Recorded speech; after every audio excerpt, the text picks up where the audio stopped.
সেই ওজন স্তরে ফাটল ধরলো। কেমনে ফাটল ধরলো? ফাটল আমি ধরাইছি। আপনি বলবেন যেটা কেমন কথা, আমি তো ওইখানে যাই নাই, আমি ফাটল ধরাইলাম কেমনে? ওই যে সেই আপনার প্রাইমারি স্কুলে ভিজিট করতে গিয়েছিলেন ইন্সপেক্টর, তারপরে প্রাইমারি না হাই স্কুল ভিজিট করতে গেছে, যায়া জিজ্ঞেস করছে ছেলেরা কি পড়ছো? বল ইতিহাস। ঠিক আছে, ইতিহাস থেকেই প্রশ্ন করব, বলতো চীনের প্রাচীর কে ভেঙেছে?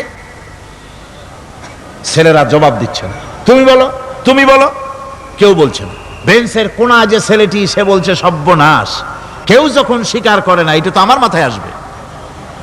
সব শেষ ইন্সপেক্টর তাকে বলছে তুমি বলো তো কে ভেঙেছে চীনের প্রাচীর? কয় স্যার, গ্রামে আমার দুষ্টমির যথেষ্ট বদনাম আছে, কিন্তু চীনের প্রাচীর ভাঙার মতো দুষ্কর্ম আমি করি নাই।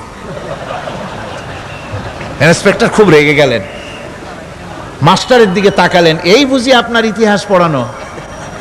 মাস্টার ইন্সপেক্টরের বিরক্তি ভরা মুখ দেখে বলছেন, স্যার রাগ করবেন না, এসব ছাত্র তো আমার, ওদের অবস্থা তো আমি জানি। আপনি আসছেন ঢাকা থেকে, আপনি জানবেন কি?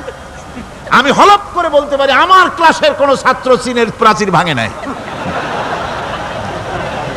ইন্সপেক্টর রাগ হইয়া চলে গেছে হেডমাস্টারের রুমে, যায় বলছে যে আমি আপনার স্কুলের গ্রান্টকে আমি নাকচ করে দেব, মঞ্জুরি আমি ক্যান্সেল করে দেব। কেন?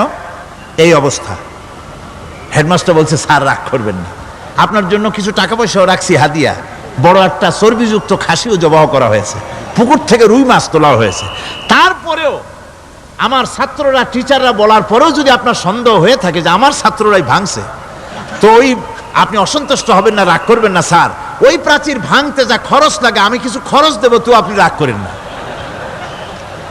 এখন চিন্তা করেন, স্কুলের ছাত্র থেকে শুরু করে হেডমাস্টার পর্যন্ত জ্ঞানের বহর। তো বলতেছিলাম, আমি ওজন স্তরে ফাটল ধরিয়েছি, তার অর্থ এই নয় যে আপনারা গিয়ে ওখানে কুড়াল মারিয়া ওটারে ভাঙছেন। তাহলে ওটা কি হয়েছে?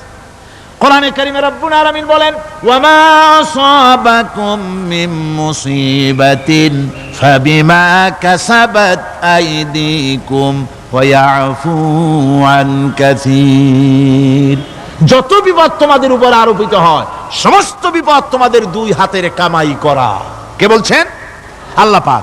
ওজন স্তরে ফাটল ধরেছে, এটা বিপদ, বিশ্বের সমস্ত মানব সভ্যতা সৃষ্টি জগতের জন্য বিপদ। এই বিপদের জন্য দায়ী পৃথিবীর মানুষ। কিরকম? সেটা হচ্ছে গাড়ির পেছন থেকে যে কালো ধোঁয়া বের হয়, কল কারখানার চিমনি থেকে যে কালো ধোঁয়া বের হয়, এই কালো ধোঁয়াগুলি, তারপরে সমস্ত কেমিক্যাল উইপেন, সেগুলি যে টেস্ট করা হয়,